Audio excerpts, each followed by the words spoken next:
Good morning दोस्तों। मैं आप सभी के लिए लेकर आया हूँ 12 अक्टूबर 2021 का करंट अफेयर्स। तो चलिए हम लोग स्टार्ट करते हैं। मैं हूँ लव कुमार, आप सभी का स्वागत करता हूँ आपके अपने यूट्यूब चैनल ज्ञान मंजिल तक में। दोस्तों तो आज का पहला क्वेश्चन है दोस्तों कि हाल ही में दून ड्रोन मेले का शुभारंभ कहाँ में किया गया। यानी कि दून ड्रोन मेले का शुभारंभ कहाँ में दिया गया दोस्तों। तो ये नाम से ही लग रहा है दून, यानी कि देहरादून। कहाँ में किया गया दोस्तों? तो देहरादून। देहरादून की जो है उत्तराखंड की राजधानी है देहरादून। दोस्तों याद रखिएगा, उत्तराखंड, उत्तराखंड की राजधानी है देहरादून, याद रखिएगा दोस्तों। वहाँ पर किया गया है दून ड्रोन मेले का शुभारंभ। तो देख लीजिएगा कि केंद्रीय नागरिक उड्डयन मंत्री ज्योतिरादित्य सिंधिया ने देहरादून के उत्तराखंड में दून ड्रोन मेले का जो है हरी झंडी दिखाई है, याद रखिएगा। वहाँ से शुभारंभ किया गया है। पिछले कुछ दिनों से भारत के ताप विद्युत संयंत्र कोयले की भारी कमी का सामना कर रहे हैं। भारत में पाया जाने वाला अधिकतम कोयला किस प्रकार का है? तो जो है दोस्तों भारत का ताप विद्युत संयंत्र है, जो भारत में सबसे अधिक बिजली का उत्पादन जो है दोस्तों तो ताप विद्युत संयंत्र से किया जाता है, जिसको चलाने के लिए कोयले की बहुत आवश्यकता है, याद रखिएगा। तो इसमें कमी क्यों आई दोस्तों? तो कोरोना के समय में जो है इसमें खदान में जो है खंदने में, इसको निकालने में कमी आई। दूसरा बात हो गया कि बाढ़ आ गया, बारिश आ गया, तो इसमें भी जो है ट्रांसपोर्टेशन करने में थोड़ा कम हुआ ट्रांसपोर्टेशन, इसलिए जो है विद्युत संयंत्रों में कोयले की भारी कमी बताई जा रही है, जिसके लिए बिजली में कटौती की जा रही है। तो भारत में क्वेश्चन है दोस्तों, भारत में सबसे अधिक कौन सा कोयला पाया जाता है? तो इसका सही आंसर हो जाएगा दोस्तों बिटुमिनस, याद रखिएगा बिटुमिनस। सबसे अच्छा कोयला कौन होता है दोस्तों? तो एंथ्रासाइड होता है, जिसमें सबसे अधिक कार्बन का मात्रा पाया जाता है दोस्तों, याद रखिएगा। तो कोयले का सर्वश्रेष्ठ प्रकार होता है दोस्तों तो एंथ्रासाइड, याद रखिएगा।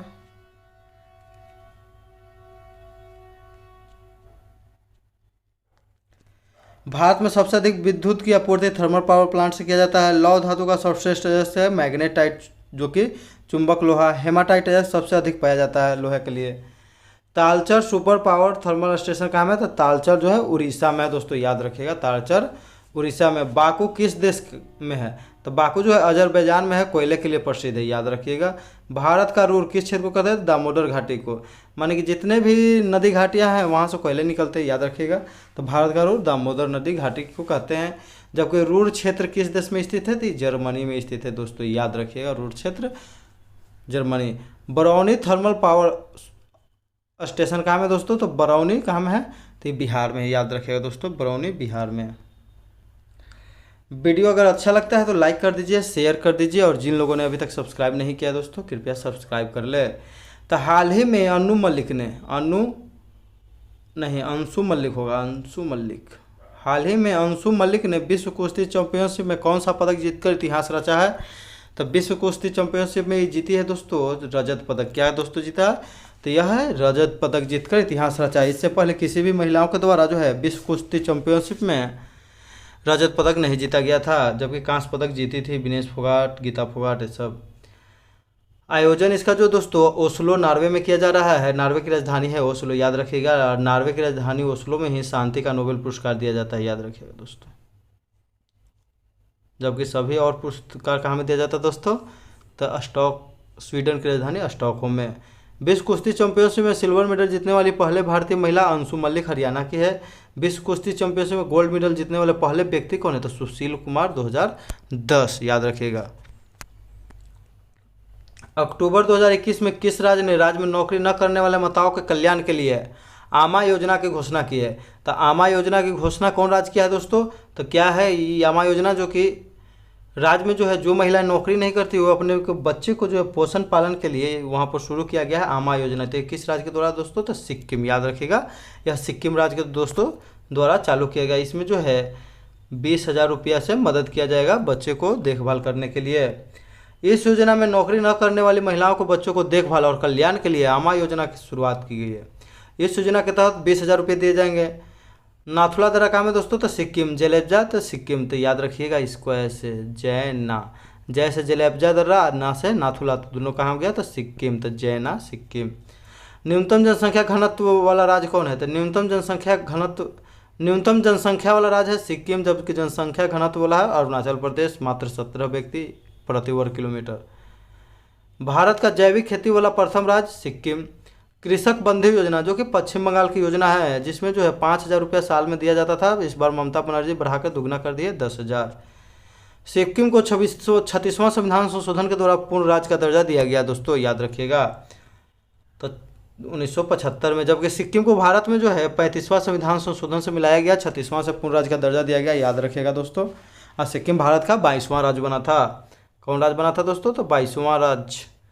हाल ही में स्वच्छ कार्यक्रम किस राज्य द्वारा शुरू किया गया था? आंध्र प्रदेश, सैनिटरी नैपकिन के लिए, याद रखिएगा। सिक्किम के मुख्यमंत्री कौन है दोस्तों? तो प्रेम तमांग है, याद रखिएगा, सिक्किम के प्रेम तमांग। हाल ही में केंद्र सरकार द्वारा शुरू की गई गुड समरिटन स्कीम के तहत कितने रुपए का नगद इनाम दिया जाएगा? तो इसके तहत दिया जाएगा दोस्तों 5,000 रुपये का नगद इनाम। तो ये गुड समरिटन क्या है दोस्तों? मान लीजिए किसी को सड़क दुर्घटना हुआ, सड़क दुर्घटना, तो सड़क दुर्घटना में यदि घायल व्यक्ति को कोई भी मदद करता है और उसको हॉस्पिटल पहुंचा देता है 1 घंटा के अंदर, कितने घंटा के दोस्तों? 1 घंटा, यानी कि 1 आवर के अंदर कोई भी हॉस्पिटल पहुंचाता है और उसकी जान बच जाती है, तो जो हॉस्पिटल पहुंचाया हो दोस्तों उसको जो है नगद 5,000 रुपये का पुरस्कार दिया जाएगा, याद रखिएगा। तो यही गुड समरिटन, और जो पहुंचाएगा दोस्तों, जो उसको हेल्प किया है उसी को बोला जाएगा गुड समरिटन बोला जाएगा, याद रखिएगा। इसके तहत 5,000 रुपया जो है नगद पुरस्कार दिया जाएगा दोस्तों। सड़क दुर्घटना में यदि कोई पीड़ित हो चुका है तो उस पीड़ित को हॉस्पिटल पहुंचाना यदि 1 घंटा जो है उसके लिए गोल्डन आवर कहा जाता है, उसको के भीतर उसे हॉस्पिटल पहुंचा देंगे, फिर उसकी जान बच गई, तब आपको 5,000 रुपये नगद पुरस्कार दिया जाएगा। पीएम किसान योजना के तहत 2,000 रुपये के 3 किस्त 1 साल में दिए जाते हैं, यानी कि 1 साल में 6,000 रुपया दिया जाता है। इसकी स्थापना गोरखपुर से हुआ था 24 फरवरी 2019 को। ग्राम उजाला कार्यक्रम कहाँ से प्रारंभ हुआ एलईडी बल्ब के लिए? तो ये आरा बिहार से, ग्राम उजाला, याद रखिएगा, आरा बिहार, बहुत वीवीआई क्वेश्चन है। आयुष्मान भारत योजना के तहत प्रत्येक परिवार को 5 लाख रुपए का स्वास्थ्य बीमा उपलब्ध करवाया जाता है, प्रत्येक परिवार को। एक परिवार में जितने सदस्य सभी को मिलाकर 5 लाख रुपए का। इसकी स्थापना 23 सितंबर 2018 को रांची झारखंड से किया गया। चिरंजीवी योजना तो 1 मई 2021 को। एक जो है चिरंजीवी योजना जो है राजस्थान की योजना है, राजस्थान के, जिसमें सभी नागरिकों को जो है बीमा कवर दिया गया है राजस्थान सरकार द्वारा। तो प्रथम राज्य है जो सभी नागरिकों को बीमा कवर दिया है। प्रोजेक्ट बुल का संबंध भी राजस्थान के उदयपुर से, जहाँ से चालू किया गया था बांस के उत्पादन के लिए। इंडियन स्पेस एसोसिएशन का पहला अध्यक्ष किसे नियुक्त किया गया? तो इंडियन स्पेस एसोसिएशन की बात करें दोस्तों तो इसकी स्थापना जो इंडियन स्पेस एसोसिएशन की स्थापना जो है दोस्तों 11 अक्टूबर 2021 को किया जा रहा है दोस्तों, याद रखिएगा। इसके प्रथम अध्यक्ष कौन होंगे दोस्तों? तो जयंत पाटिल, याद रखिएगा। तो क्या होंगे? तो जयंत, एकदम जयंत होंगे, जयंत पाटिल। बहुत वीवीआई क्वेश्चन दोस्तों, याद रखिएगा। इंडियन स्पेस एसोसिएशन की स्थापना 11 अक्टूबर 2021 को भारत के प्रधानमंत्री नरेंद्र मोदी के द्वारा गठन किया जाएगा। इसका उद्देश्य जो है अंतरिक्ष और उपग्रह संबंधित सभी एजेंसियों को एक उद्योग मंच प्रदान करना, याद रखिएगा दोस्तों। भारत में अंतरिक्ष विज्ञान का जनक विक्रम साराभाई को कहा जाता है। भारत का मानव रहित पहला अंतरिक्ष मिशन, मानव युक्त होगा, भारत का पहला मानव युक्त पहला अंतरिक्ष मिशन गगनयान को लॉन्च किया जाएगा। इसमें जो इसके लिए एक इंजन विकसित किया गया है जिसका नाम रखा गया है विकास इंजन।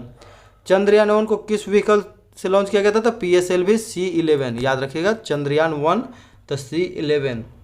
जबकि चंद्रयान 2 को GSLV MK3M1 द्वारा लॉन्च किया गया, याद रखिएगा, Mark 3 M1। इसको बोलचाल की भाषा में बाहुबली नाम दिया गया था। इसमें जो है ऑर्बिटर, लैंडर और रोवर गया था।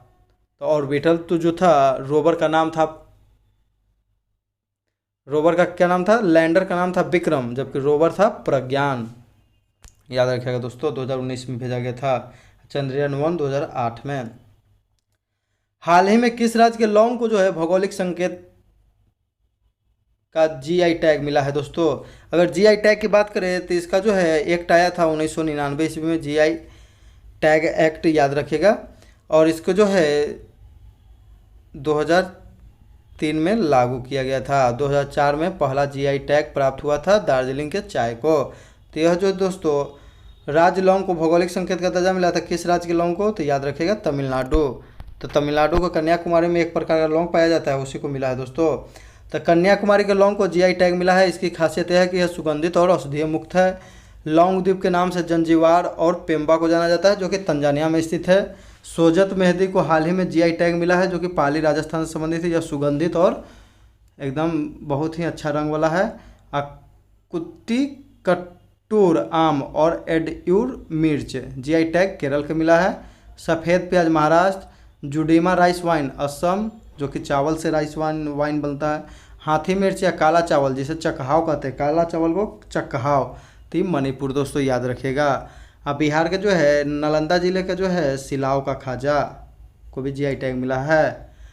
हाल ही में विश्व बैंक ने वित्त वर्ष 2021-22 में भारत के जीडीपी विकास दर कितने अनुमान लगाया है दोस्तों?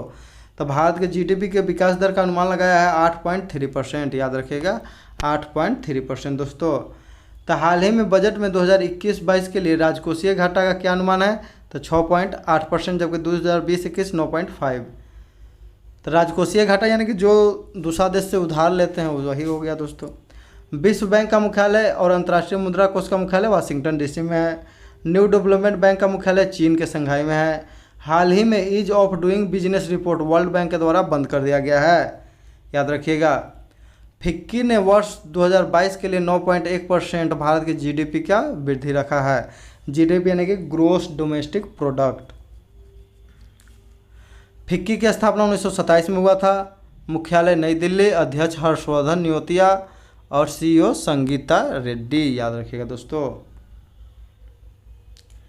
किस राज्य ने देश का पहला स्मार्टफोन आधारित ई वोटिंग समाधान विकसित किया है? तो ई वोटिंग यानी कि वोट देना है, मतदान करना है, तो ई वोटिंग इलेक्ट्रॉनिक वोटिंग के तहत यह किस राज्य ने जो है इसका जो शुभारंभ किया है, ट्रायल किया है दोस्तों? तो इसका सही जवाब हो जाएगा तेलंगाना, याद रखिएगा तेलंगाना। इसमें जो है स्मार्टफोन से वोट देना, तेलंगाना के अंदर डमी चुनाव किया गया है इसके लिए स्मार्टफोन से वोट देना। Medicine from the sky Telangana सरकार द्वारा शुरू किया गया है। बथुकम्मा उत्सव तेलंगाना में मनाया जा रहा है, जो कि फूलों का एक त्यौहार है। तेलंगाना के किस धरोहर को विश्व धरोहर सूची में भारत का 39वां वर्ल्ड हेरिटेज स्थल शामिल किया गया? तो रामप्पा मंदिर, याद रखिएगा। जबकि भारत का 40वां जो है, अभी तक 40 को शामिल है, तो वो है धौलावीरा, याद रखिएगा। धौलावीरा काम है तो गुजरात में है। इसका संबंध जो है सिंधु घाटी सभ्यता से दोस्तों। सिंधु घाटी सभ्यता का जो है सर्वमान काल कितना है दोस्तों? तो 2400 ईस्वी पूर्व से 1750 ईस्वी पूर्व, याद रखिएगा दोस्तों। तेलंगाना की स्थापना दोस्तों हुआ था 2 जून 2014 को हुआ था, याद रखिएगा दोस्तों। 2 जून 2014 को। तेलंगाना के मुख्यमंत्री कौन है? तो के चंद्रशेखर राव।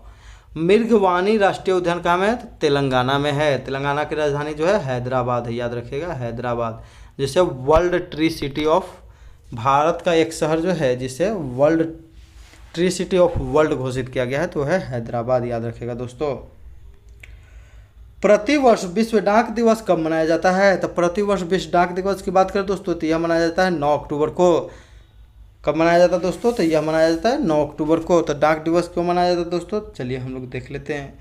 9 अक्टूबर 1874 ईस्वी को यूनिवर्सल पोस्टल यूनियन यानी कि विश्व डाक संघ या अंतर्राष्ट्रीय डाक संघ की स्थापना हुई, जिसका मुख्यालय बर्न में है। स्विट्जरलैंड की राजधानी बर्न है। 2021 का थीम है inventor to recover. Sher Shah Suri ने भारत में घोड़ों के द्वारा डाक सेवा को प्रारंभ किया था। भारत में सबसे पहले डाक टिकट जो है लॉर्ड डलहौजी के समय कराची में शुरू किया गया। तो याद रखना है डाक टिकट कहाँ में सबसे पहले? डपे डाक क से कराची, याद रखिएगा दोस्तों, लॉर्ड डलहौजी के समय में। भारत में सबसे पहले प्लेटफॉर्म टिकट की शुरुआत, तो प्लेटफॉर्म प के बाद आ गया ल से लाहौर, कन्फ्यूजन नहीं होना है। भारत में राष्ट्रीय डाक दिवस जो है प्रतिवर्ष 10 अक्टूबर को मनाया जाता है दोस्तों, याद रखिएगा। अंतर्राष्ट्रीय डाक दिवस 9 अक्टूबर, जबकि भारत में राष्ट्रीय डाक दिवस 10 अक्टूबर। अंतर्राष्ट्रीय बालिका दिवस जो दोस्तों हाल ही में 11 अक्टूबर को मनाया गया, जिसका थीम है डिजिटल पीढ़ी हमारी पीढ़ी, याद रखिएगा। जबकि राष्ट्रीय बालिका दिवस कब मनाया जाता है दोस्तों?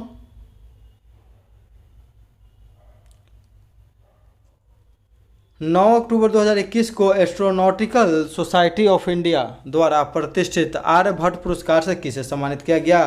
तो आर्यभट्ट पुरस्कार जो दिया गया हाल ही में दोस्तों, तो जी सतीश रेड्डी को दिया गया है, जो कि DRDO के अध्यक्ष हैं, याद रखिएगा। के सिवन की बात करें तो इसरो के अध्यक्ष है दोस्तों, याद रखिएगा, इसरो के अध्यक्ष हैं। एस्ट्रोनॉमी में योगदान के लिए यह पुरस्कार दिया गया। वान कर्मन पुरस्कार हाल ही में के सिवन को दिया गया था। अंतरिक्ष के क्षेत्र में लाइफ टाइम अचीवमेंट पुरस्कार जो है वान तो सिवान, वान हो गया तो सिवान, वान हो गया सिवान। अंतर्राष्ट्रीय रेंजर पुरस्कार महेंद्र गिरी। सुभाष चंद्र बोस आपदा प्रबंधन पुरस्कार राजेंद्र प्रसाद भंडारी। तो याद रखिएगा सुभाष चंद्र बोस और राजेंद्र प्रसाद सब एक ही समय में स्वतंत्रता आंदोलन के लिए लड़े थे, तो इसे याद रख सकते हैं। Allan Border medal Steven Smith. Japan के पूर्व प्रधानमंत्री शिंजो आबे को भारत के पद्म विभूषण से सम्मानित किया गया, कब? तो 2021 में। शिंजो आबे जो है जापान के जो है पूर्व प्रधानमंत्री, अभी हाल ही में फुकुयो किशिदा बन गए हैं प्रधानमंत्री जापान के। Scientist of the year doctor Hemant Kumar, DRDO के द्वारा दिया गया साइंटिस्ट ऑफ द ईयर। आगे देख लेते हैं दोस्तों कि डॉक्टर अब्दुल्ला कादिर खान, जिन्हें पाकिस्तान के परमाणु बम का जनक कहा जाता है, उनका हाल ही में निधन हो गया 85 वर्ष। तब पाकिस्तान के परमाणु बम के जनक किन्हें कहा जाता है? तो अब्दुल्ला कादिर खान, याद रखिएगा। ईरान के पहले राष्ट्रपति अबुल हसन बनी सद्र का निधन, यानी कि देश की 1979 की इस्लामिक क्रांति के बाद ईरान के पहले राष्ट्रपति जो बने थे अबुल हसन बनीयार्द, जिनका हाल ही में निधन हो गया है दोस्तों, याद रखिएगा। पिछला वीडियो में क्वेश्चन पूछे थे दोस्तों कि हाल ही में रामायण धारावाहिक में रावण का रोल निभाने वाले, जो रामानंद सागर द्वारा प्रसारित है रामायण, रावण का रोल निभाने वाले व्यक्ति जिनका निधन हो गया, उनका नाम क्या है? तो अरविंद त्रिवेदी नाम है दोस्तों, याद रखिएगा, अरविंद त्रिवेदी। तो सही उत्तर देने वाले लोग हैं श्वेता वर्मा, सलोनी कुमारी, अतुल कुमार, अतुल कुमार, शिव कुमार, पृथ्वीराज, अमृता कुमारी, KIT2007 इत्यादि। इन सभी को मेरे तरफ से बहुत ढेरों सारी शुभकामनाएं। अब भविष्य के लिए बेस्ट ऑफ लक दोस्तों। आज का क्वेश्चन है जिसका आप लोग कमेंट करके जवाब दीजिएगा कि दुनिया का सबसे ऊंचा इलेक्ट्रिक वाहन चार्जिंग स्टेशन का उद्घाटन भारत के किस राज्य में किया गया है? जो कि हाल ही में किया गया है दोस्तों। दुनिया का सबसे ऊंचा इलेक्ट्रिक वाहन चार्जिंग स्टेशन शुरू किया गया है। तो इसका आप लोग कमेंट करके जितना ज़्यादा हो सके जवाब दीजिए। वीडियो को शेयर कर दीजिए, लाइक कर दीजिए और सब्सक्राइब कर लीजिए। इसी के साथ हम अपना वीडियो समाप्त करते हैं दोस्तों। थैंक यू, धन्यवाद, जय हिंद, जय भारत।